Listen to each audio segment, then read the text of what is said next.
Bismillahirrahmanirrahim. Assalamualaikum warahmatullahi wabarakatuh.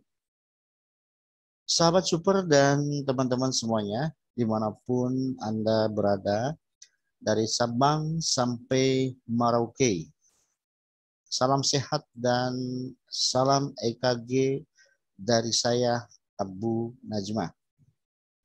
Alhamdulillah kita kembali berjumpa di channel YouTube yang sama-sama kita banggakan dan kita cintai, yaitu channel YouTube Abu Najma EKG. Teman-teman semuanya, saya ingin melanjutkan berbagi video tutorial, yaitu berlatih membaca EKG lead panjang yang dulu sempat terhenti ya. Dan kalau tidak salah, saya baru mengupload video 3 ya. Video 3 berlatih membaca EKG lead panjang. Sekarang kita lanjutkan, yaitu video keempat ya. Dan seterusnya, video kelima dan seterusnya. Mudah-mudahan saya diberikan kesempatan untuk terus membagikan video-video tutorial berlatih membaca EKG lead panjang. Baik teman-teman, untuk menyingkat waktu ya, kita mulai saja. Namun sebelumnya saya ingin mengingatkan kembali bahwa jangan pernah melupakan manfaat atau fungsi lead panjang atau kewenangan dari lead panjang atau EKG strip atau EKG 1 lead. Apa saja manfaat atau fungsi atau kewenangan dari lead panjang? Yang pertama, bisa digunakan untuk memastikan apakah EKG yang kita baca iramanya teratur atau tidak teratur. Kemudian untuk mengidentifikasi sumber pacemaker atau sumber irama. Apakah sumber pacemakernya dari SA node, apakah AV node, apakah ventricle, apakah atrial. Oke. Kemudian bisa untuk mengidentifikasi, untuk menghitung frekuensi jantung. Berikutnya untuk mengidentifikasi ekstrasistol. Untuk mengidentifikasi bloknya, tapi tidak semua blok bisa kita cari dengan menggunakan lead panjang. Ya, hanya blok di SA node, di atrial, dan di AV node. Dan yang terakhir adalah untuk mengidentifikasi WPW atau preeksitasi. Jadi teman-teman, ketika kita mau membaca EKG, ya, baik membaca EKG 12 lead ataupun lead panjang, tolong tanyakan pada diri Anda sendiri. Kita mau mencari apa? Kita mau mencari abnormality apa? Apabila apa yang kita cari, apa yang kita curigai, atau abnormality apa yang kita curigai, bisa kita cari dengan menggunakan lead panjang, ya, gunakanlah lead panjang. Jangan melihat atau tengok sana, tengok sini, semua lead dilihatin. Jangan. Maka dari itu, please tolong dihafalin manfaat atau fungsi dari lead panjang. Oke? Baik, kita dulu saya bikin 3 gambar ya, biar tidak bosan. Saya tiap videonya saya berikan 1 gambar saja teman-teman ya, biar tidak bosan ya. Oke. Nah, ini dia EKG strip atau lead panjang atau 1 lead. Nah, seperti halnya membaca EKG 12 lead teman-teman. Jangan pernah melupakan 3 hal. Yang pertama, database pasiennya, standarisasi perekamannya, ya kan? Dan jangan lupakan ya bahwa lead panjang ini adalah salah satu lead yang sudah kita seleksi, yang sudah kita pilih dari 12 lead untuk dijadikan lead panjang. Seperti biasanya kita utamakan lead 2 kalau memang lead 2-nya bagus, tapi bukan berarti lead yang lainnya tidak mempunyai kesempatan untuk dijadikan lead panjang. Karena prinsip lead panjang itu adalah harus mempunyai morfologi gambar EKG yang jelas. Karena manfaatnya itu penting sekali teman-teman kalau teman-teman sudah menghafalnya ya. Oke, saya ulang lagi. Database pasien, standarisasi perekaman, itu harus sudah kita pastikan gitu ya. Dan yang ketiga adalah mapping ya, gitu loh. Nah, oke, kita sekarang coba kita lakukan mapping ya. Biasakan lakukan mapping teman-teman. Mau EKG-nya sulit atau mudah, tolong lakukan mapping. Biasakan lakukan mapping di setiap pembacaan EKG. Biasakan. Oke. Mapping itu sangatlah mudah.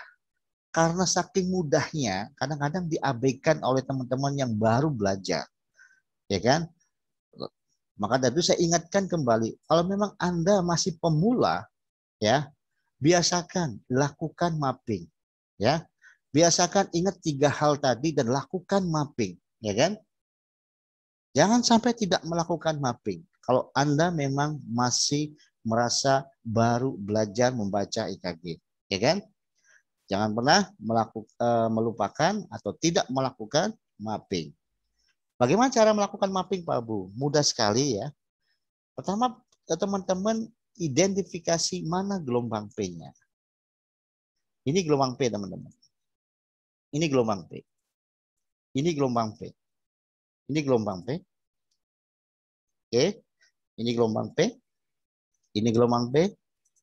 Ini gelombang P. Ini gelombang P. Ini gelombang P. Ini gelombang P. Ini gelombang P. Kalau teman-teman ukur jarak antara gelombang P yang satu dengan gelombang P berikutnya atau PP interval, jaraknya sama. Ini menunjukkan bahwa gelombang P ini terbentuk dari titik asal sumber listrik yang sama, teman-teman. Karena ini gelombang P-nya positif, bisa dipastikan atau besar kemungkinan bahwa EKG ini sumber pacemaker-nya atau sumber iramanya itu dari S anode atau irama sinus ya gitu. Oke, coba kita mapping kompleks QRS-nya.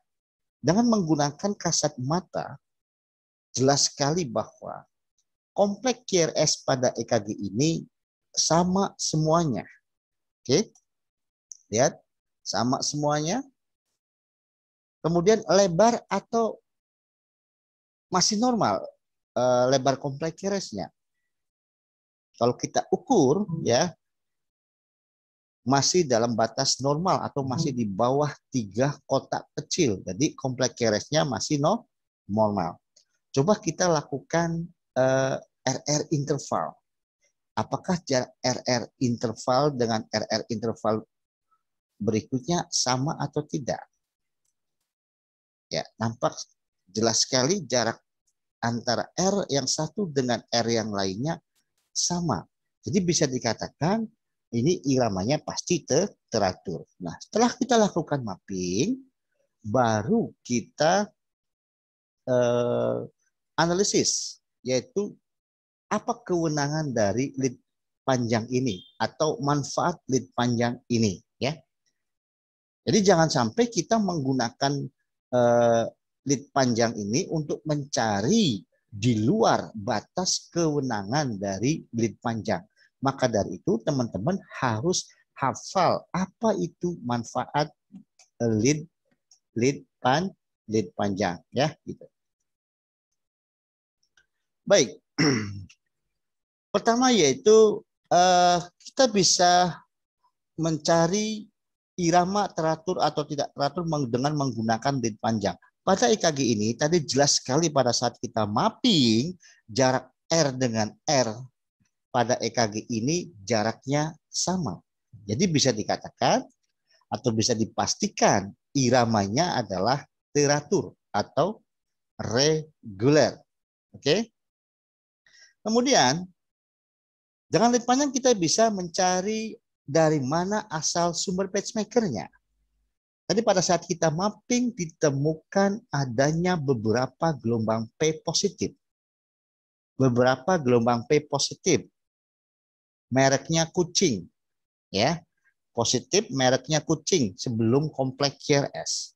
Jadi kalau Anda baca lead panjang, baca EKG lead panjang, ditemukan adanya gelombang P positif, ya, entah itu jumlahnya 1 atau 2 atau 3 atau 4 sebelum kompleks QRS dan morfologinya sama atau mereknya Kucing yaitu positif, maka jangan ragu bahwa EKG lead panjang ini sumber pacemakernya atau sumber iramanya berasal dari S anode atau iramanya irama sinus. Oke? Awas teman-teman. Saya pernah menyaksikan ada pengajar EKG. Katanya definisi sinus adalah adanya gelombang P diikuti oleh kompleks QRS. Mohon maaf teman-teman, kalau begitu belum tepat. Itu ciri dari EKG normal. 1P diikuti oleh kompleks QRS. Ya. Terus dicontohkan dengan pemahaman yang menurut saya salah. Jadi irama sinus itu seperti suami diikuti oleh anak, istri, dan anaknya. Jadi kalau misalkan suaminya ada 2, ada 3, ada 4, itu bukan irama sinus maksudnya. Bukan seperti itu pemahamannya. Kalau teman-teman masih bingung, silahkan lihat video, saya lupa judulnya, kalau nggak salah di SPM 1 ya. Jadi yang dimaksud dengan sinus itu, apabila sumber pacemakernya berasal dari S anode, itu namanya sinus atau irama sinus. Bukan sinus itu gelombang P diikuti oleh kompleks QRS. Bukan. Jelas ya, awas teman-teman. Hati-hati dalam mempelajari EKG. Anda salah di awal, kesananya akan tambah bingung teman-teman. Oke? Jadi pada EKG ini, didapatkan adanya gelombang P positif. Ternyata banyak gelombang P-nya. Morfologinya sama, mereknya Kucing, yaitu positif. Jangan ragu, itu sumbernya dari S anode. Sumber pacemakernya dari S anode. Sumber iramanya dari S anode. Atau iramanya irama sinus. Jadi simbol saja irama sinus ada gelombang P. P-nya tentunya positif. Ya, mau gelombang P-nya ada 1, ada 2, atau 3. Tidak ada masalah. Itu tetap dari S anode atau iramanya irama sinus. Makanya ada teman sejawat kita, Dr. Yusuf ya, sinus tapi. Nah, good. Oke, begitu. Bukan irama sinus itu gelombang P di kompleks QRS. Itu namanya salah satu dari EKG normal begitu. Oke, teman-teman ya, jelas ya. Yang masih bingung untuk memahami sinus atau bukan, saya sudah memberikan contohnya di video pada channel YouTube ini. Silakan bisa dilihat ya. Gitu. Oke, yang ketiga adalah dengan lead panjang kita bisa mencari dari berapa frekuensi jantungnya. Pada EKG lead panjang ini rekamannya sepanjang 6 detik. Jadi dari sini ke ujung sini itu 6 detik atau 30 kotak besar. Silakan aja teman-teman dihitung. Ada 30 kotak besar dari sini ke sini. Ingat, 1 detik itu 5 kotak besar. Oke. Jadi kalau 6 detik berarti totalnya 30 kotak besar. Nah, dari sini ke sini itu 30 kotak besar. Jadi bisa kita gunakan sebagai sebagai rumus jala 6 detik ya. Tapi kalau irama teratur, teman-teman juga boleh-boleh saja menghitung frekuensi jantungnya menggunakan rumus kotak. Bisa menggunakan rumus kotak besar, bisa menggunakan rumus kotak kecil ya. Kalau saya pribadi lebih suka menggunakan rumus jala, mau iramanya teratur atau tidak teratur ya, gitu. Oke, karena ini rekamannya sepanjang 6 detik ya.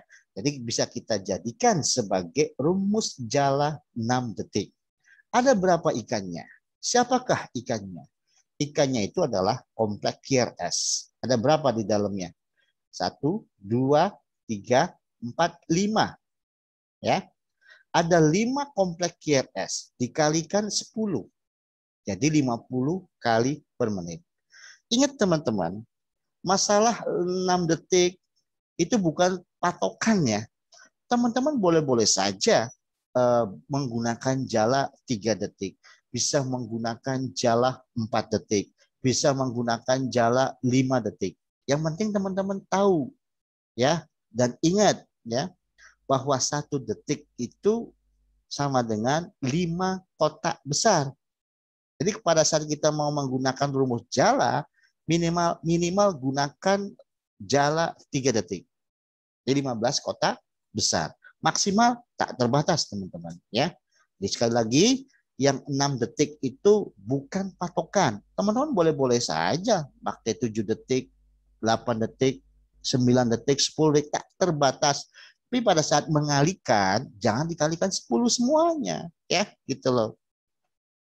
Kalau 6 detik, kenapa dikalikan 10 Pak Abu? Kan dalam 1 menit 60 detik. Kita menghitung frekuensi jantung kan dalam 1 menit. 1 menit itu 60 detik. Karena kita menggunakan jala 6 detik, maka 60 dibagi 6 sama dengan 10. Jadi 6 kali jumlah kompleks QRS kali 10 ya gitu. Oke, ekstrasistol.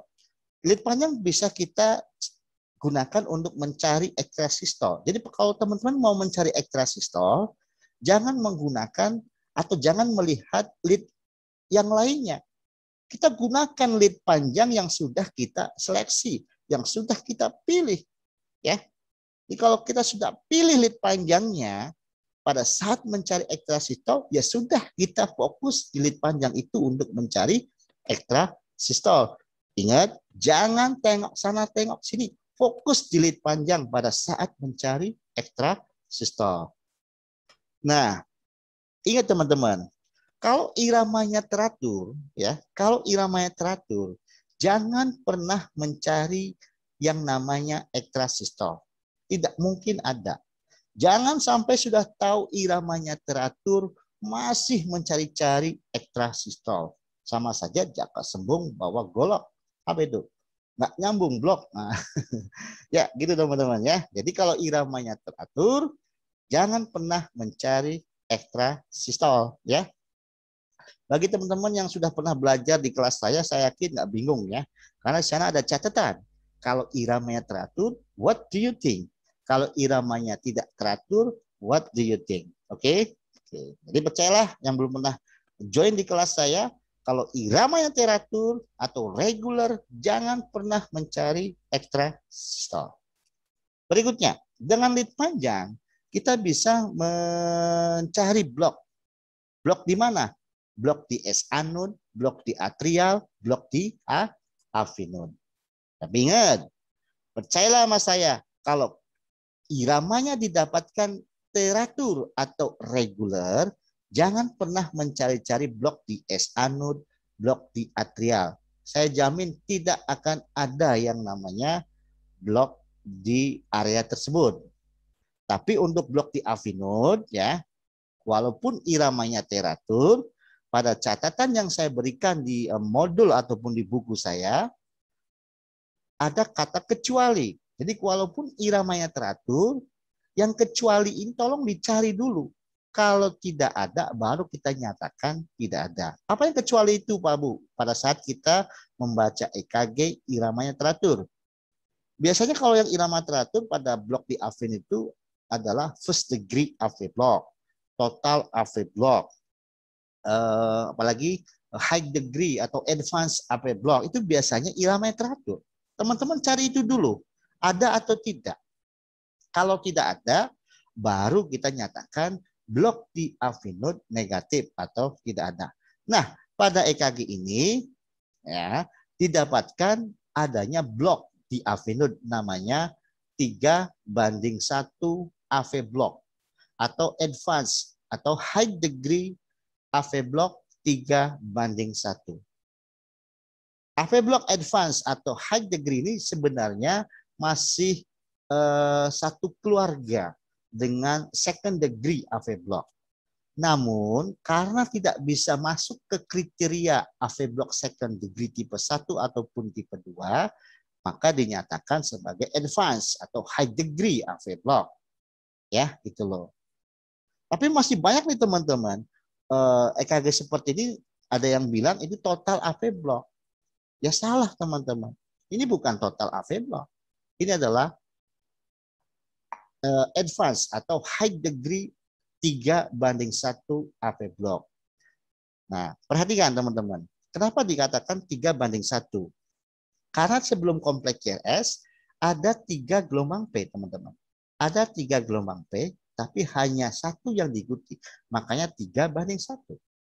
Ya, 3:1 AV block. Kalau ada 4, ya 4:1. 5:1, tapi bukan total AV block. Ingat itu teman-teman. Masih ada yang bilang total AV block. Ya, gitu. Ya, di bawah senyum sajalah gitu. Baik, teman-teman, ya. Jadi pada EKG ini ditemukan adanya blok di AV node, yaitu 3:1 AV block atau high degree atau advance 3:1 AV block. Oke. Cirinya apa Pak Bu? Cirinya jelas sekali. PR intervalnya konstan. Bisa normal, bisa tidak. Jadi PR intervalnya konstan, teman-teman. Oke, PR intervalnya konstan, tapi ada 1 atau lebih gelombang P yang tidak diikuti. Nah, itu ciri dari advance atau high degree AV block. Ya, gitu. Berikutnya.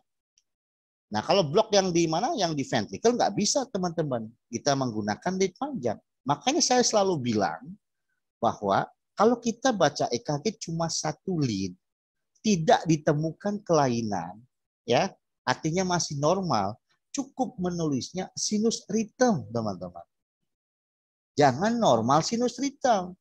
Karena tidak semua masalah atau abnormality pada EKG bisa kita cari dengan hanya menggunakan lead panjang. Kita butuh bantuan lead yang lain. Nah, contohnya seperti ini nih. Yang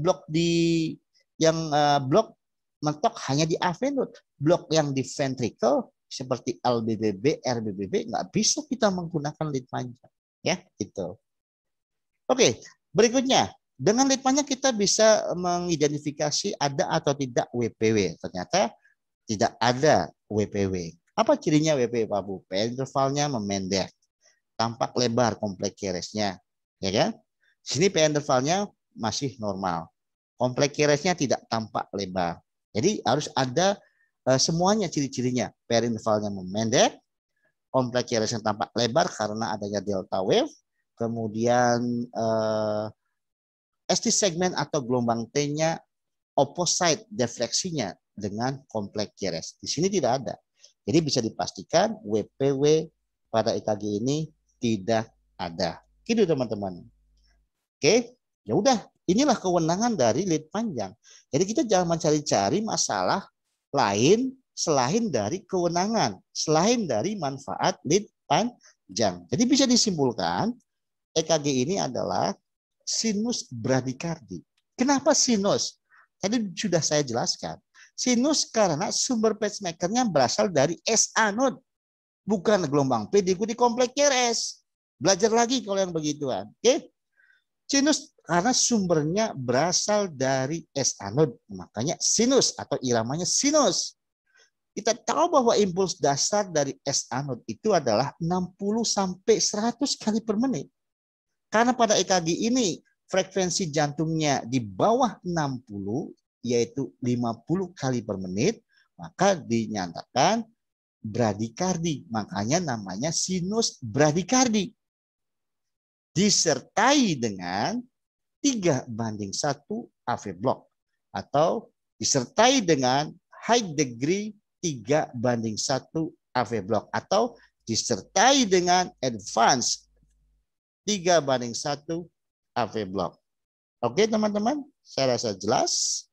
Sampai ketemu lagi di video ke-5 ya. Terima kasih atas perhatian dan semangatnya untuk belajar. Salam EKG, keep spirit, berantas buta baca EKG. Mohon maaf kurang lebihnya. Saya akhiri. Assalamualaikum warahmatullahi wabarakatuh.